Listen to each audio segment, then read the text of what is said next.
자, 오늘 우리가 시승할 모델은 제규어 E페이스입니다. F페이스에 이어 등장한 제규어의 두 번째 SUV죠. 전 세계적인 SUV 인기에 힘입어서 SUV를 절대 만들지 않겠다던 제규어도 2015년 첫 번째 SUV F페이스를 등장시킵니다. 하지만 한 가지 모델로 뜨거워지는 SUV의 인기를 감당하기엔 역부족이었죠. 그래서 제규어는 2017년 또 다른 SUV를 세상에 등장시킵니다. 바로 지금 보고 있는 E페이스죠. 공개 당시에 270도 배럴롤 묘기를 선보이면서 아주 당차게 등장을 했는데요. 과연 이 작은 제규어도 다른 모델처럼 날카로운 이빨을 숨기고 있을지 함께 살펴보시죠.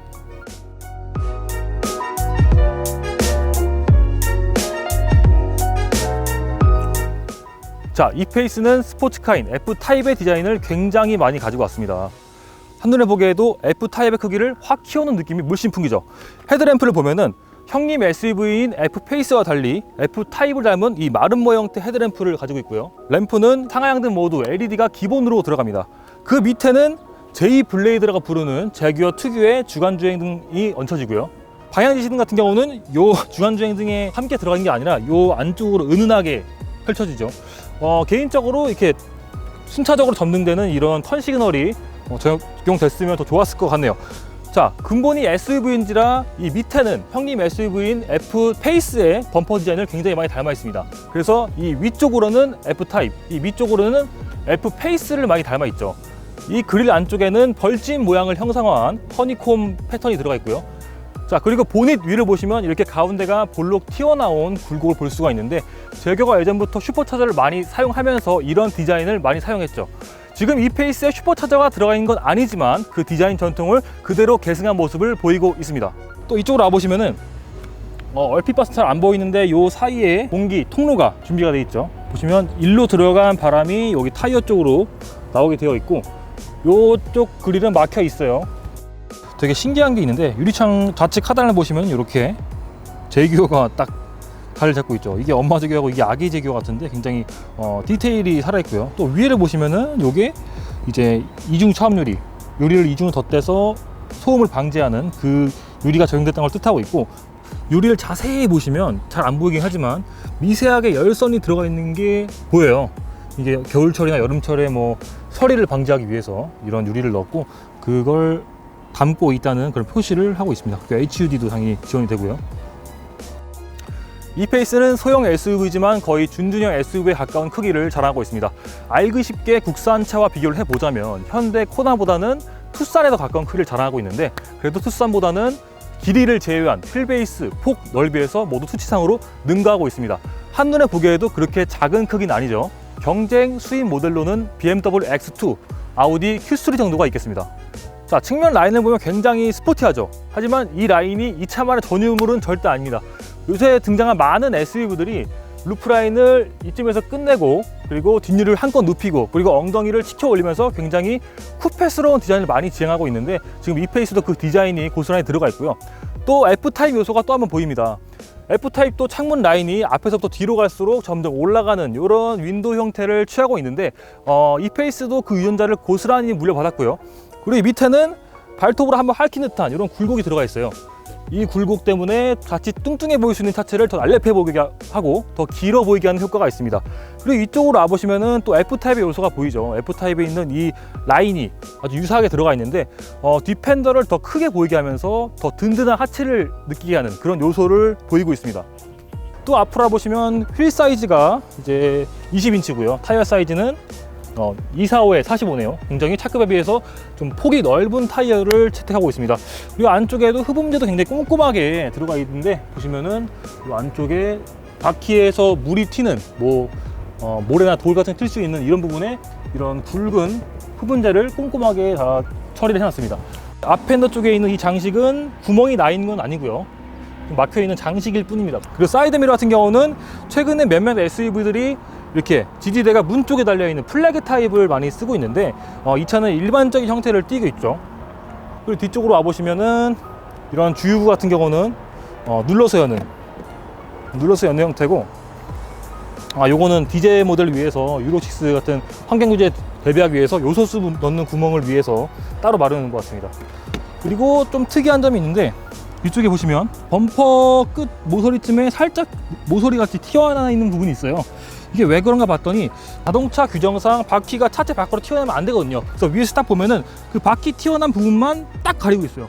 이 디자인은 규정을 맞추기 위해서, 자동차 규정을 맞추기 위해서 나온, 뒤쪽 오버형이 짧은 차들은 간혹 있는 경우가 많습니다. 이런 디자인은. 그리고 또 세세한 게 여기에도 리어램프가 튀어나온 이것도 뾰족한 부분에도 또 제규어 로고를, 엠블럼을 또 달아놨네요.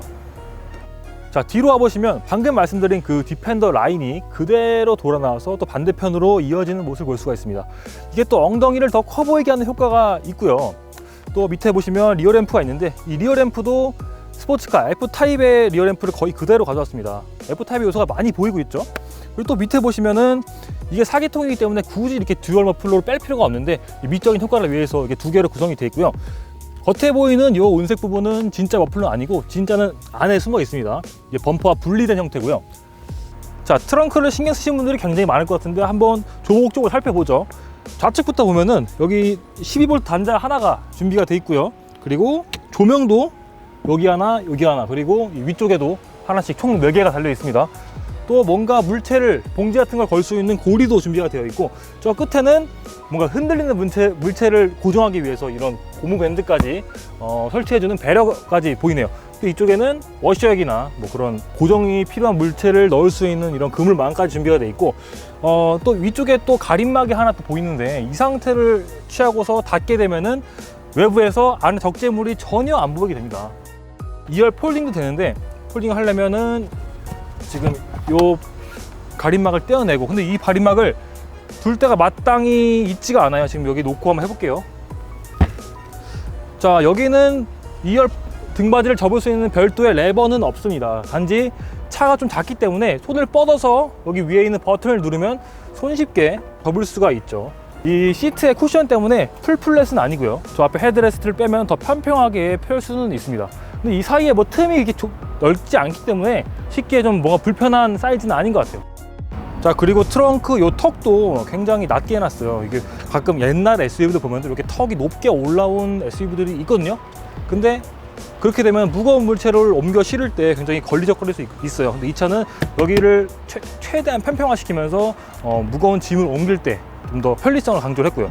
그리고 요 밑에도 공간이 있는데, 지금 이 차에는 스페어 타이어가 준비되어 있죠. 자, 골프백은 이게 풀세트로 채워진 상태에서 이렇게 가로로는 이렇게 2개밖에 넣을 수 없고요. 그리고 이 안쪽에는 또 다른 짐을 실으셔야 될 것 같습니다. 가로는 이렇게 2개밖에 실을 수 없고요. 안쪽에는 폭이 좁아서 풀세트로는 실을 수 없어요. 저희가 실어보니까. 자, 근데 한 가지 아쉬운 점은 이렇게 디펜더를 강조한 디자인 때문에 트렁크 입구가 좀 작아졌어요. 실제로 열어봐도 한눈에 보기에도 입구가 좀 작아 보이고, 그리고 트렁크 안쪽 보면은 내벽은 이 안쪽에 있는데 입구는 여기까지 나와 있는 이런 형태를 보이고 있습니다. 근데 이 라인이 여기까지 나와 있다면 디자인이 좀 이상했을 것 같네요. 역시 멋을 내려면 손해를 좀 봐야 될 것 같습니다. 자, 실내 디자인에서도 F 페이스보다는 F 타입의 요소가 굉장히 많이 보이고 있습니다. 또 특징적으로 볼 수 있는 게, 보통 제규어가 이 앞에 를 돌아 나가는 이런 레버라운드 디자인을 굉장히 많이 사용했었는데, 지금 이 페이스에서는 좌우에 흔적만 남아 있습니다. 그리고 소재를 보시면 위쪽에는 쿠션감 있는 가죽으로 마감을 했고, 여기까지 다 가죽으로 마감을 했고요.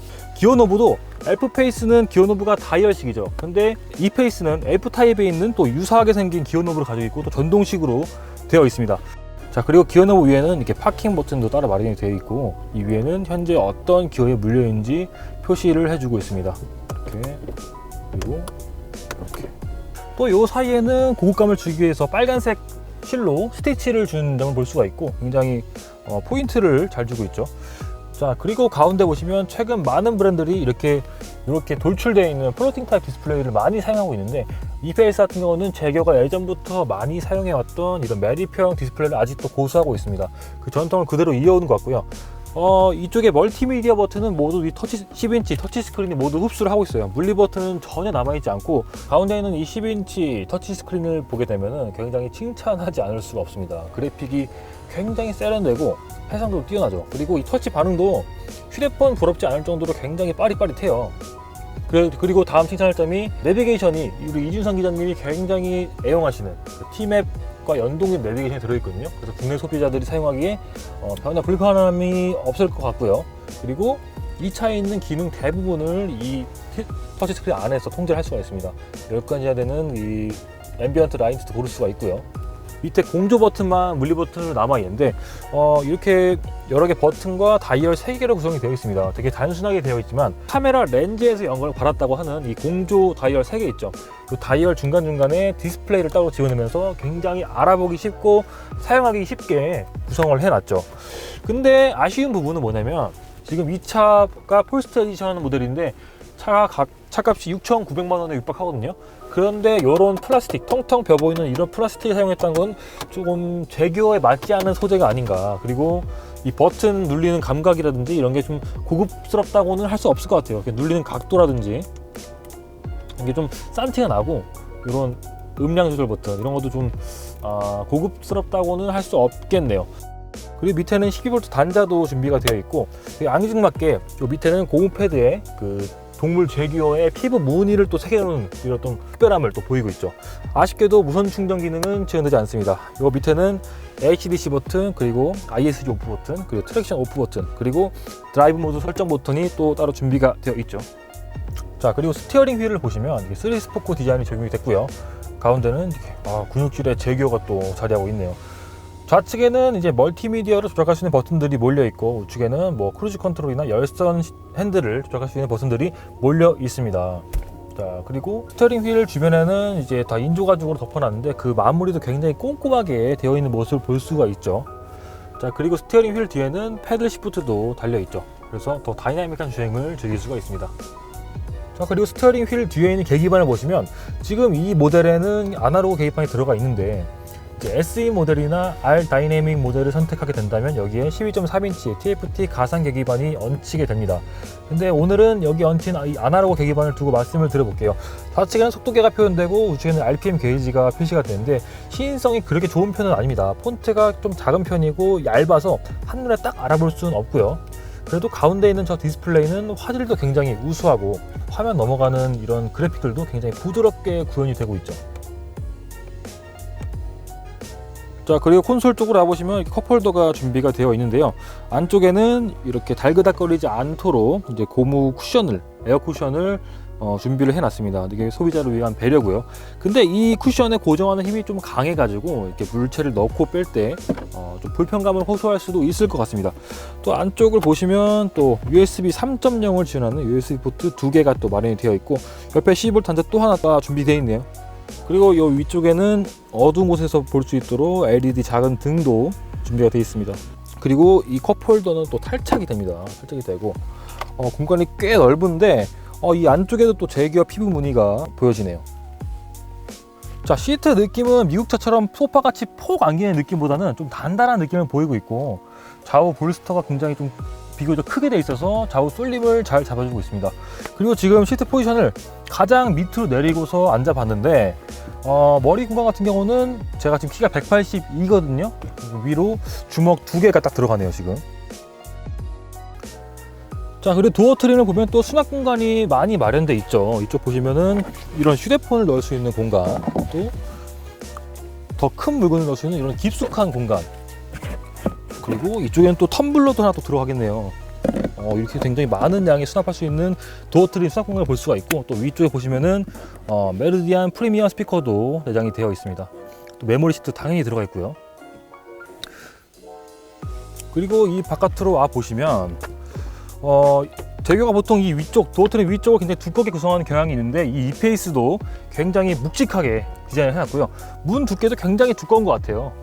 그리고 이 안쪽을 보시면 이쪽에 문에 실링 처리를 굉장히 많이 해놓은 것을 볼 수가 있어요. 여기 하나, 그리고 이 안쪽에 하나, 그리고 차체에 또 하나, 또 거의 3중으로 실링 구조를 해놨는데 소음 면에서 굉장히 신경을 많이 쓴 모습을 볼 수가 있고요. 혹시 프리미엄 브랜드다 보니까 이런 면에서는 칭찬할 만하네요. 그런데 이거는 좀 단점이다. 이 안쪽에 보시면은 콘크리트에 철근 튀난 것처럼 이렇게 마감이 좀 덜 된 모습이 보이고 있는데, 이거는 이렇게 타고 내릴 때마다 보이는 부분인데 좀 가려졌으면 어떨까 하는 아쉬움이 조금 드네요. 자, 뒷좌석에 앉아봤는데요. 시트 느낌은 앞좌석이랑 같은 맥락인 것 같아요. 굉장히 소파 같은 느낌은 안 들고 되게 단단한 편이고요. 지금 앞좌석 포지션을 제 운전 포지션, 키가 182인 제 포지션에 딱 맞게 맞추고 나서 넘어왔는데, 자, 무릎 공간 같은 경우는 지금 1개 반 정도, 1개 반 정도가 들어가고 있고요.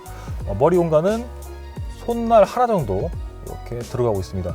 이 차가 뭐 모델급 대비 휠베이스가 넓다고는 하지만 아무래도 소형 SUV이기 때문에 2열 공간에서는 그렇게 편하다고 할 수는 없을 것 같아요. 아무래도 장거리 여행을 갈 때는 불편감을 호소할 수도 있을 것 같네요. 자, 그래도 편의 장비는 굉장히 넉넉한 편입니다. 뒤에 당연히 에어컨 송풍구도 준비가 되어 있고, 요 밑에는 USB 포트가 무려 3개나 준비가 되어 있죠.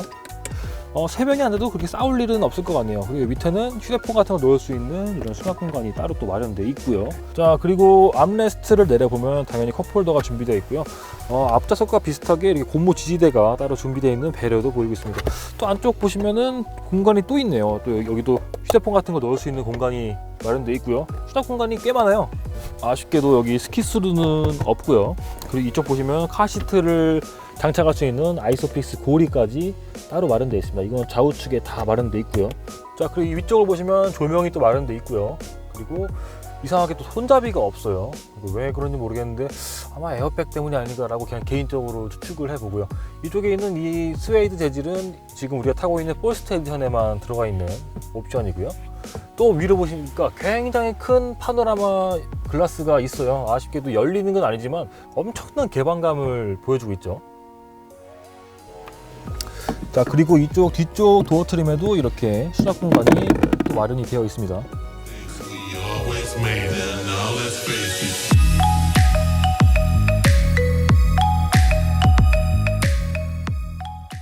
첫날에 제가 타고 두 번째 날에 우리 이광 기자님이 타보시고 한번 주행 느낌을 설명해 볼 텐데, 첫 느낌은 어떠신가요? 먼저 재원을 한번 볼까요? 네. 지금 4기통 가솔린 터보 엔진이 들어가지고 인제니움이라고 불리고 있죠. 네.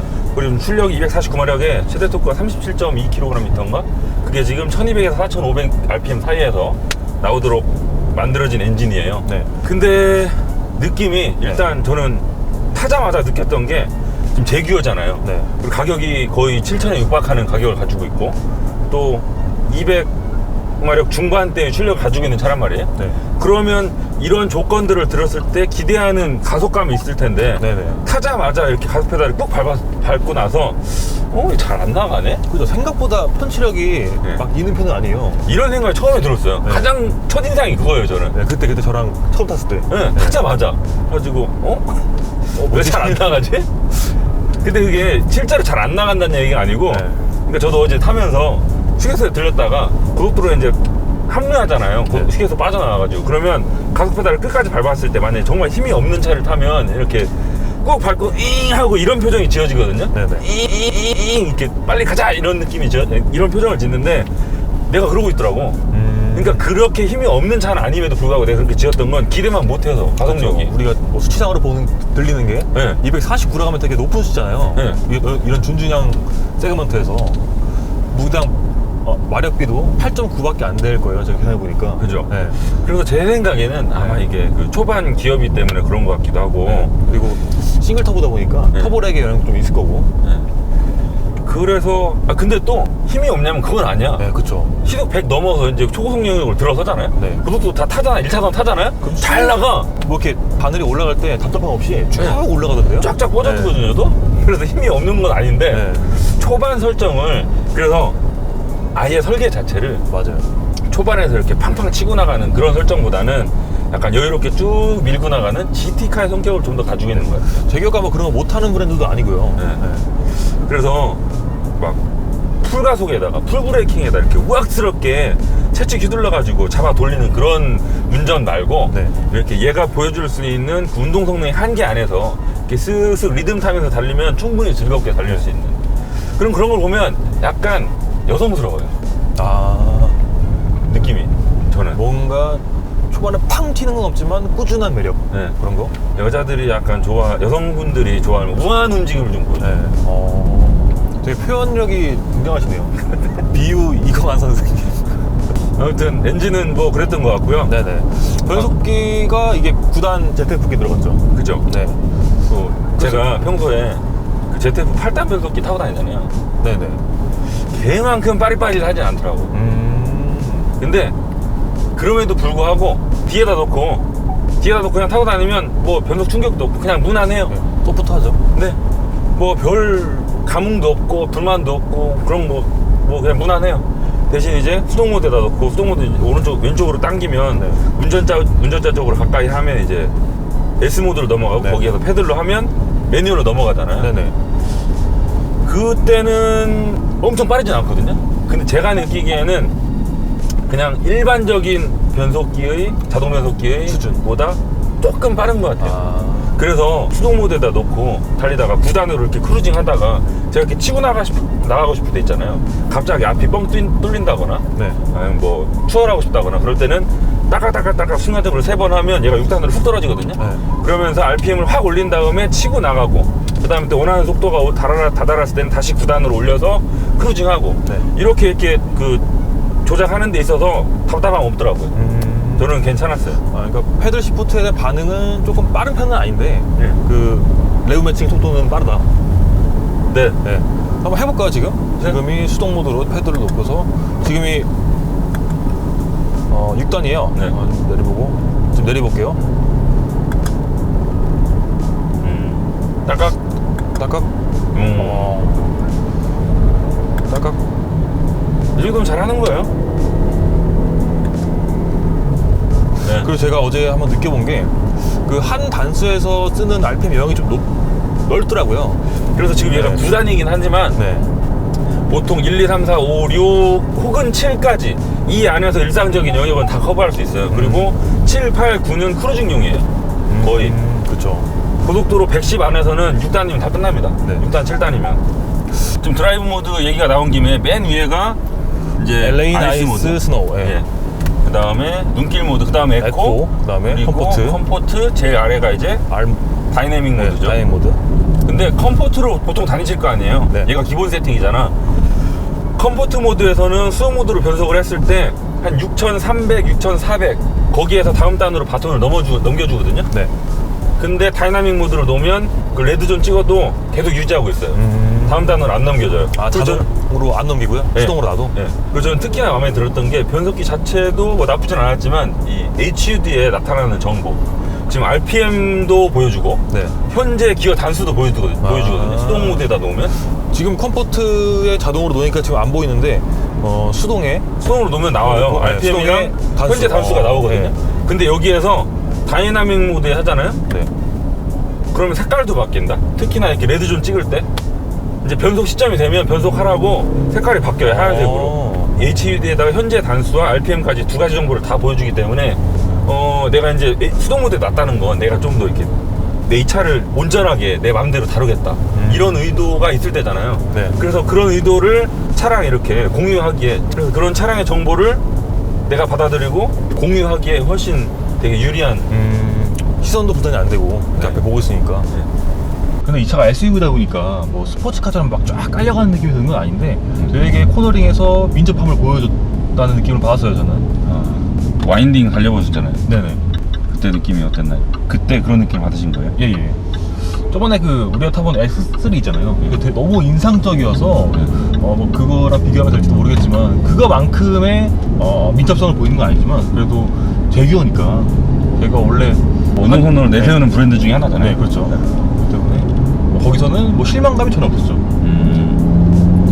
저는 어제 고속도로를 달려봤거든요. 네네. 고속도로를 달리니까 그 고급차 특유의 이렇게 묵직하고 착 가라앉아 있는 느낌 있잖아요. 노면에 딱 붙어 있는 그런 하체의 느낌을 잘 전해줘요.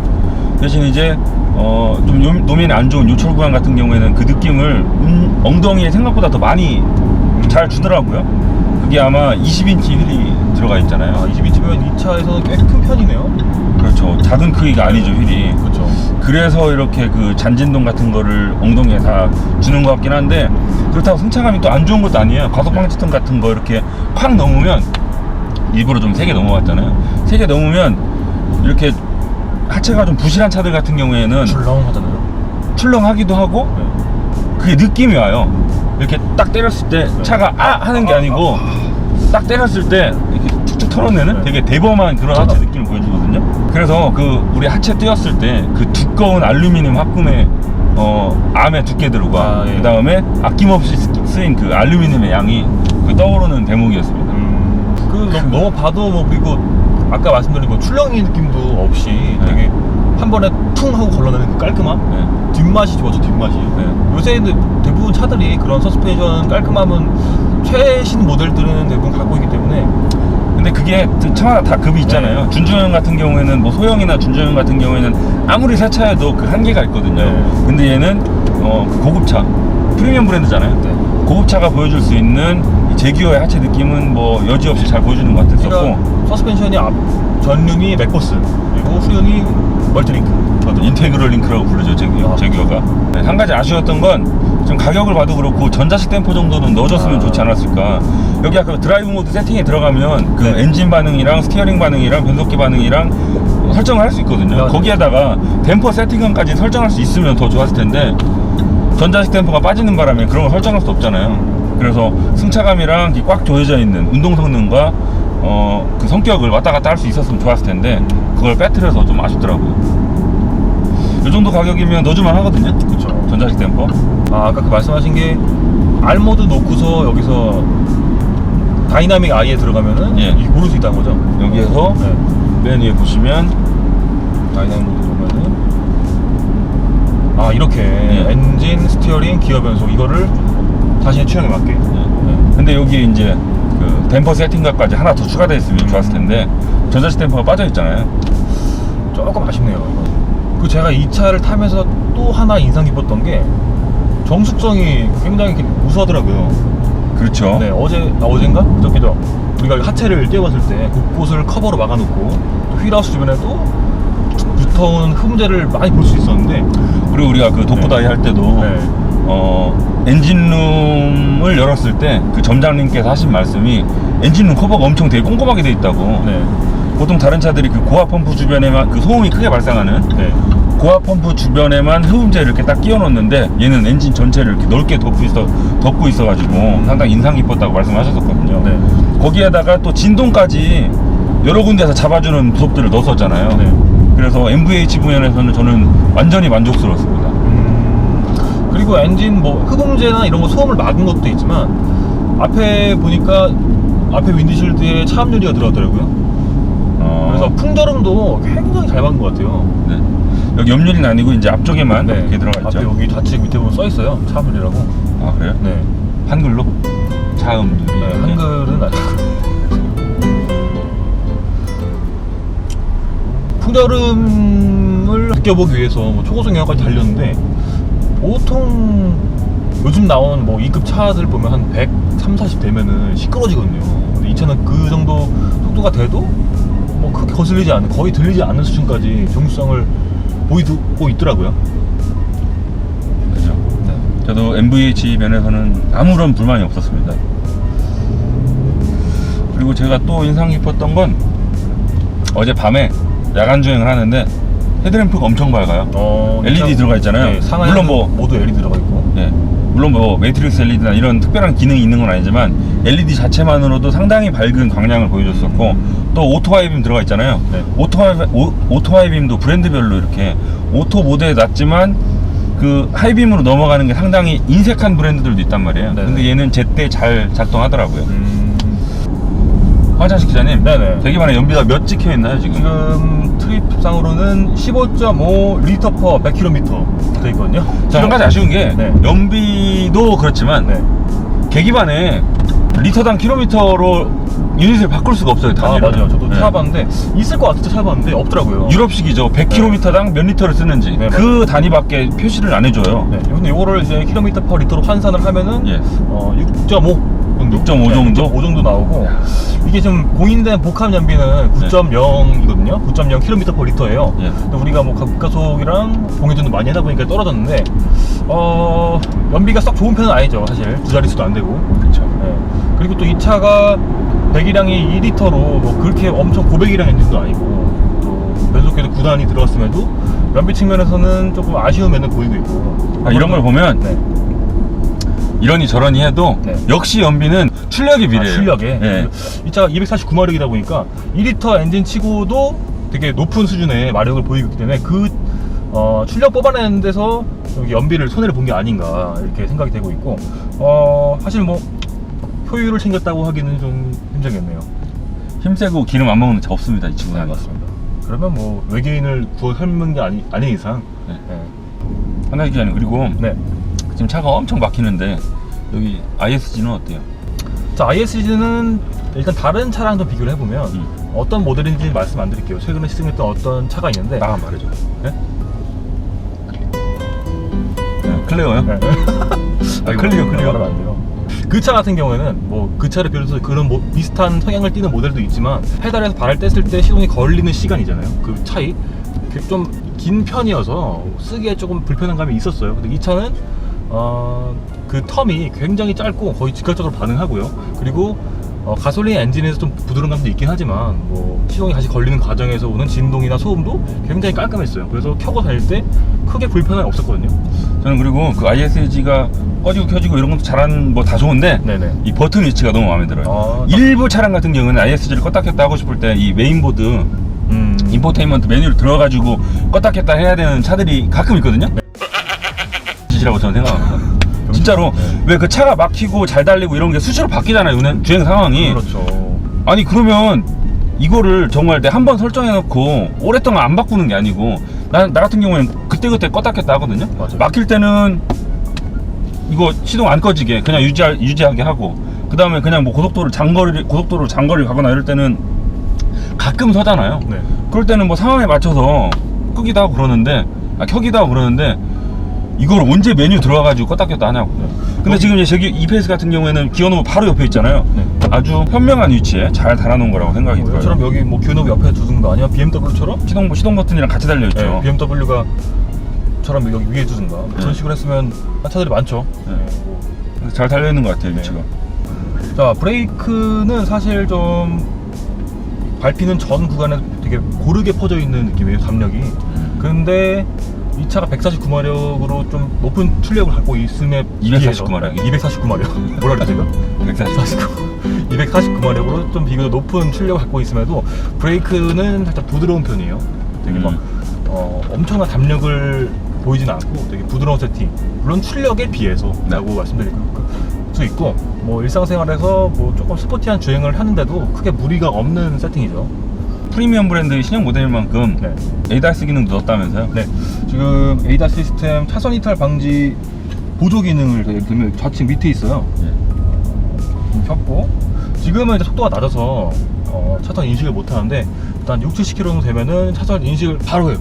그 인식하는 속도는 굉장히 빨라요. 거의 키자마자 속도만 유지가 된다면 키자마자 거의 바로 인식을 하는데, 네. 근데 그 보조 기능 있죠. 스티어링 휠을 조향해주는 네. 그 기능은 살짝 아쉬워요. 살짝 아쉬워요. 저는 많이 아쉽더라고요. 저 많이 아쉬워요. 네. 아쉬운 편이에요. 고속도로에서 저도 어제 켜보니까 네. 그 차선 이탈 방지 기능을 켜고 딱 달리면 이제 왼쪽으로 벗어나야 넣어주고, 또 반대쪽으로 벗어나야 넣어주고, 그러니까 차선 중앙을 쫙 따라가는 그 정도 수준은 안 됩니다. 그래서 이름도 유지 보조잖아요. 네, 그렇죠. 만약 이거를, 그래서 이름도 네. 지금 얘는 차선 이탈 방지 보조잖아요. 네, 그렇죠. 근데 만약 이건 차선 유지 기능이나 뭐 이런 식으로 이름을 붙였으면 그건 거짓말인데, 네.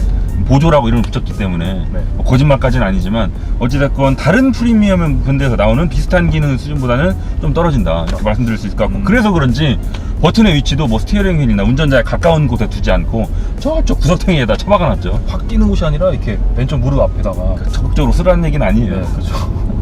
막 뭐 현대기아에 있는 그 고속도로 주행 보조 기능, 그 기능 같은 경우는 어우 잘해. 네. 그런 애들은. 현대기아가 그런 건 잘하는데, 지금 이 차는 사실 뭐 그 기능에 온전히 맡기고 운행하기에는 좀 불안감이 있어요. 그렇죠. 네. 엄청 졸릴 때 네. 그냥 도움받는 목적으로 네, 그렇죠. 잠깐 켜는. 근데 이 차에는 이제 전방 충돌 방지 보조랑 경고 다 들어가 있는데, 보조 같은 경우는 안전상 이유로 테스트를 해보지 못했지만 경고 기능 같은 경우는 굉장히 영민해요. 그 반응하는 속도 빠르고, 조금 이게 센서가 민감해서 조금 뭐 자주 경고를 해주는 경향이 있긴 한데, 뭐 전방 추돌 같은 경고 네. 같은 경우에는 전 상당히 유용하게 느꼈습니다. 근데 전 한 가지 의아한 게 뭐냐면, 제규어가 지금 그 전동화 추세에 상당히 빨리 편승해가는 그런 브랜드거든요. 네. 전기 스포츠카도 만들고 네. 그런 식으로 전기 자동차 시대를 상당히 미리미리 대비하는 그런 브랜드인데 전기차랑 자율주행차는 지금 같이 가는 그런 추세란 말이에요. 그렇죠. 근데 전기차는 엄청 투자를 많이 하면서 자율주행 기능은 약간 투자를 게을리게 하는 게 아닌가 그런 느낌이 좀 들어서 이 박자가 좀 안 맞는다는 생각이 좀 들었어요. 근데 지금 네. 제가 지난번에 친구한테 전화가 왔네요. 이럴 때는 그냥 간단히 제껴버려야죠. 어디 시승중에 방해야. 성스러운 승부네. 기승하죠. 아무튼 근데 무슨 얘기하다 말았죠? 친구 때문에 망했네. 가격. 제가 지난번에 출시 현장에서 만났던 EPS랑은 좀 다른 구석이 여기저기 보여요. 계기반응 같은 경우에도 지난번에는 풀 LCD로 들어갔었는데 그렇죠. 얘는 지금 다 그 아날로그 바늘이 들어갔거든요. 자, 지금 우리가 시승하고 있는 모델은 이제 퍼스트 에디션 6,960만 원짜리 모델이거든요. EPS가 처음 나오다 보니까 그걸 기념하기 위해서 한정판 모델이고. Fpace 때도 퍼스트 에디션이 있었거든요. 한정판으로. 아, 그래요? 예. 근데 그냥 일반 모델 같은 경우는 5,530에서 6,470만 원까지 이렇게 분포하고 있어요. 5천 중반에서 6천 후반까지 있는 거네. 네. 그리고 아까 말씀하신 뭐 이 차에는 그 SE나 R 다이나믹에는 들어있는 그 12.3인치 TFT 가상대 기반은 빠져 있고요. 또 여러 막 그 기념하는 요소들이 있죠. 여기 옆에 보시면 퍼스테이션이라고 도어실에도 써 있고. 문턱. 네. 그리고 처음 나왔다는 그 상징적인 의미도 있고 그렇기 때문에 좀 비싼데 일반 모델은 6,500선에서 끝나고요. 그렇죠. 네. 자, 그리고 또 말씀드리고 싶은 게 이 차 내비게이션이 좀 살짝 특별해요. 아, 그래요? 네. 그 이준상 기자가 많이 애용하고 있는 T맵 데이터를 기반으로 한 내비게이션이 들어있거든요. 그런데 그래요? 우리가 주로 사용하는 휴대폰 내비만큼 네. 정보가 풍부하진 않아요. 아, 그래요? 네. 그럼 그 정보를 다 준 건 아닌가 보네. 네, 그렇겠죠. 보면 속도가 안 나오고 일단 과속 카메라 같은 경우도 과속 카메라가 몇 미터 앞에 있다 정도만 알려주지 우리가 속도가 몇이라서 지금 규정 속도에 위반돼요 이 정도까지 알려주지 않고요. 그리고 한 가지 더, 지금 우리 차 막히고 있잖아요. 네. 이런 교통 정보도 안 나옵니다. 아, 그래요? 네. 근데 뭐 네. 많이 불편하진 않은 게 네. 네. 이 도로의 그래픽이 간단하게 돼 있어서 뭐 도로가 그래픽은 화사하고 이쁜데? 네, 이뻐요. 그런데 그 쓰기 이렇게 불편하진 않은 게 뭐 이렇게 복잡하게 안 돼 있고 그래픽도 깔끔하게 돼 있어서 알아보기 굉장히 쉽거든요. 이 정도면 네. 수입차 치고 내비게이션 하면 정말 이쁜 거예요. 그렇죠. 불과 몇 년 전까지만 해도 수입차 내비는 정말 눈 뜨고 못 봐줄 정도가 많았었거든요. 그렇죠. 그래서 거의 대한민국에 내가 지금 어느 도에 있구나, 어느 시에 있구나, 네. 그 정도 정보만 알 수 있는. 그래서 있어도 이제, 아무도 안 쓰는 그 정도였는데 이 정도면 쓸 수도 있는 정도예요. 네. 이제. 그래서 국내 사설 내비 프로그램에 넣어서 네. 쓰기도 하는데 그러다 보니까 호환도 안 되는 경우도 좀 많았고. 근데 지금 이거는 자체 프로그램 내장되어 있는 내비게이션을 쓰기 때문에 호환성도 굉장히 우수하고요. 방금 말씀드린 것처럼 시인성도 좋고. 아무래도 우리나라 시장이 점점 커지다 보니까 이제 수입차 브랜드에서도 네. 그런 거 신경 안 쓸 수가 없거든요. 네. 벤츠에서도 뭐 한국을 위해서 자체 개발한 내비게이션을 넣고 있고. 그럼에도 불구하고 역시나 아직까지 핸드폰 내비 정도는 현격히 네. 안 되지만 그래도 점점 좋아지는 모습은 칭찬할 만합니다. 네네. 그리고 또 여기 오디오가 메리디안이 들어가 있어요. 제규어 랜드로버가 자랑하는 메리디안 시스템이 들어가 있는데 제가 뭐 오디오에 대해서 엄청 잘하는 건 아니에요. 네. 하지만 제 차 오디오가 워낙 후져서 그 차이를 현격하게 느낄 수 있었습니다. 같은 노래를 틀더라도 이 노래에 이런 악기가 들어가 있었구나. 아예 다른 노래를 들리던데요. 그래서 이 차가 다 이 메리디안이 들어간 거 아니고 가장 낮은 S등급에는 또 일반 노브랜드 스피커가 들어가요. 이마트에서 만든 거예요. 자, 이광 기자님. 네. 왜 불러요 또? 우리가 이렇게 긴 시간은 아니고 뭐 이렇게 잠깐 EPS를 맛봤는데 그 느끼신 바는 없으신가요? 저는 EPS를 보니까 네. 예전에 그 제규어 코리아에서 제규어 디자인 어워드라는 행사를 하거든요. 네네. 학생들한테 이렇게 그 상 주는 예, 기억나요. 행사를 하는데 그때 한번 재작년인가요? 이안 칼럼이 한국에 오셨던 적이 있어요. 네네. 이안 칼럼이 누구신지 혹시 모르실까봐 말씀드리자면 제규어의 디자인을 총괄하시는 세계적인 자동차 디자인 거장 중에 한 명이시죠. 네네. 그분이 이제 방한을 하셨을 때 그분이 말씀하시길 E-페이스 전에 나왔던 SUV F-페이스 있잖아요. 예. F-페이스 한참 전에도 제규어 측에서 이안 칼럼한테 우리도 SUV 만들까? 하고 제안을 했었대요. 근데 그래요? 이안 칼럼이 그때 제규어가 무슨 SUV야 그러고 거절해가지고 네. 안 만들고 있다가 또 시대가 시대잖아요. SUV의 그 흐름이 워낙 거세다 보니까 FPS를 만들었는데 그 FPS는 상당히 되게 진지하고 과격한 진짜 제규어 같은 모습이 잘 살아있었잖아요. 네. 근데 이 페이스를 딱 보니까 그냥 딱 봐도 FPS보다 훨씬 귀여워. 그러네요. 진짜 동생 같아요. 네. 그리고 또 이안 칼럼이 말씀하신 영상을 봐도 그 이 페이스를 디자인할 때 별명을 컵이라고 지었을 때 CUB. 근데 CUB가 무슨 뜻이냐면 그 새끼 고양이, 새끼 제규어 이런 뜻이래요. 네. 근데 정말 새끼 제규어 같은 저 창문에도 그려져 있잖아요. 새끼 제규어. 요 큰 게 F페이스고 그 뒤에 조그만 애가 E페이스네. 이런 그 재미 요소, 네. 귀여운 요소들이 곳곳에 잘 살아있는 것 같고 비율도 그렇고 정말 F페이스의 동생 같아온 그런 디자인이 정말 잘 살아있는 것 같아가지고 마음에 들었었고 또 제규어의 캐치프레이즈가 Beautiful Fast Car잖아요. 뷰티풀 패스트카. 예, 패스트보다 뷰티풀이 앞에 있어요. 일단 아름다워야 돼. 그래서 그 뷰티풀이라는 그 아름다워야 돼야 된다는 그 전제도 정말 잘 살려낸 것 같아요. 사실 뭐 제규어의 디자인이 그냥 까방권이잖아, 까방권. 까방권이요? 네, 깔 수 없는 디자인. 까임 방지. 네. 하여튼 그 디자인에 대해서는 정말 까방권이고 그 다음에 뷰티풀 패스트카잖아요. 그럼 패스트도 해야 된단 말이야. 빨리 잘 달리게 해야 되잖아요. 그래서 그 패스트라는 측면에서 봐도 F페이스만큼 정말 과격한 모습은 보여주지 않았지만 네. 동생다운 약간 좀 상냥하고 나긋나긋한 하지만 정말 패스트하게 잘 달리는 정말 빨리 달릴 수 있는 그런 운동 성능까지도 디자인이랑 정말 조화를 잘 시켜서 캐릭터에 딱 맞는 차를 만들어낸 게 아닌가 이런 생각이 들었습니다. 제가 느낀 바는 이제 제규어의 모든 디자인은 F탑으로도 시작한다 이런 말 있잖아요. 그쵸. 네. 제가 그 출시 현장에서도 네. 들었던 게 뭐냐면 우리 SUV 만들어야지 하고 SUV를 그린 게 아니고 네. F타입을 깔고 그걸 SUV로 바꿨대요. 맞아요. 네. 그러니까 디자인 설명할 때 말씀을 드리긴 했는데 이 차는 진짜 F타입에 빨대 꽂고 후 분 느낌. 네. 좀 그래, 커진 내가 F타입. 했겠네. 아 그래요? 네. 그러셨어요? 그런 아무튼. 느낌이 들어서 네. F타입에 있는 그 제규어 고유의 디자인 요소 있죠? 그거를 정말 SUV스럽게 잘 살려내는 느낌을 많이 받았어요. 그래서 뭔가 진짜 제규어다 이런 느낌을 많이 받았고. F타입에다가 빨대를 꽂아가지고 후 불면 네. F페이스가 되고 아 그러네. F페이스에서 좀 빨아당기면 맞아. E페이스가 되는 다듬고 네. 좀 빨아당기면 그런 디자인인 것 같아요. 저는 되게 매력이 있는 차라고 생각을 합니다. 자, 지금까지 제규어 E페이스를 함께 타봤습니다. 제규어는 최근 SUV 라인업을 굉장히 확대하고 있는데요. 처음 등장했던 F페이스, 지금 우리가 타고 있는 E페이스, 그리고 최근에는 전기차인 I페이스까지 공개했습니다. 그 중에서 수용 라인업을 담당하고 있는 이 아기 제규어 I페이스가 뜨거워지는 SUV 시장에서 어떤 활약을 펼칠지 굉장히 기대가 되고 있습니다. 지금까지 카랩의 황창식 기자였습니다.